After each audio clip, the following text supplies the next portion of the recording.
தலைமுடி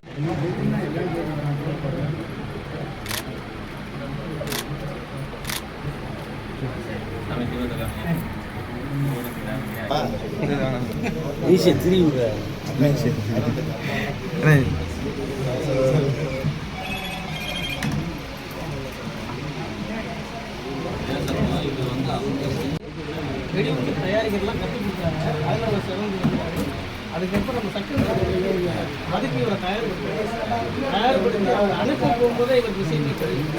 நம்ம நாட்டுக்கு தான் நம்ம நல்ல போகிறோம் அந்த விஷயத்துக்கு மாற்றி ஒரு 15 பேர் சுட்டு கொண்டாங்க. இவர் கலாரில் செலவழிக்கிறார்.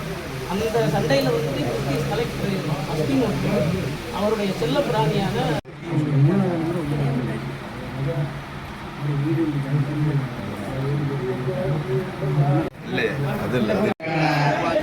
ஆவண செய்வாரு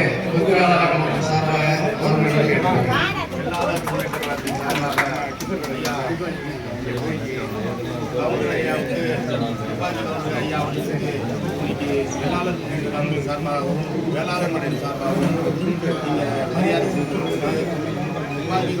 வரலாறு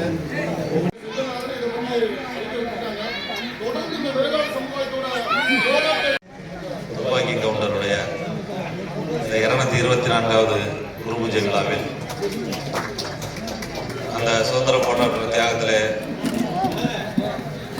பங்கு பெற்று அந்த தியாகி செம்மலுக்கு இந்த நினைவு நாளிலே அவரை வணங்குகிறோம், அவரை போற்றுகிறோம். அவருடைய புகழ் இந்த நாடு முழுவதும் வியாபித்திருக்கிறது.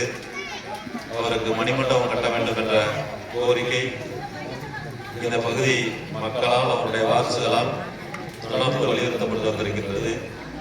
அதற்கான முன்னெடுப்பை சட்டமன்றத்தில் தொடர்ந்து வலியுறுத்தி வந்திருக்கின்றோம். இந்த அண்ணா திராவிட முன்னேற்ற கழகத்தின் சார்பாக கழகத்தினுடைய பொதுச்செயலாளர் அண்ணன் எடப்பாடியார் அவர்கள் 2 மாதத்திற்கு முன்பாக மக்களை காப்போம் தமிழகத்தை மீட்போம் நிகழ்ச்சிக்காக சிவகங்கை வந்திருந்த பொழுது இதே கோரிக்கை காலறிவுடைய தம்பி சண்முகம் தலைமையிலான பெரியவர்களால் பொதுச்செயலாளர் முன்பாக வைக்கப்பட்டது. அதுவும் அவரும் அனைத்து இந்திய அண்ணா திராவிட முன்னேற்ற கழக ஆட்சி வருகின்ற 2026 அமைக்கின்ற பொழுது துப்பாக்கி கவுண்டருக்கு அதே மாதிரி தாண்டவராயன் பிள்ளை அவர்களுக்கும் தொடர்ந்து மிக சிறந்த மணிமண்டபம் அமைப்பதற்கான உத்தரவை வழங்கப்படும் என்று சொல்லி சென்றிருக்கிறார்கள்.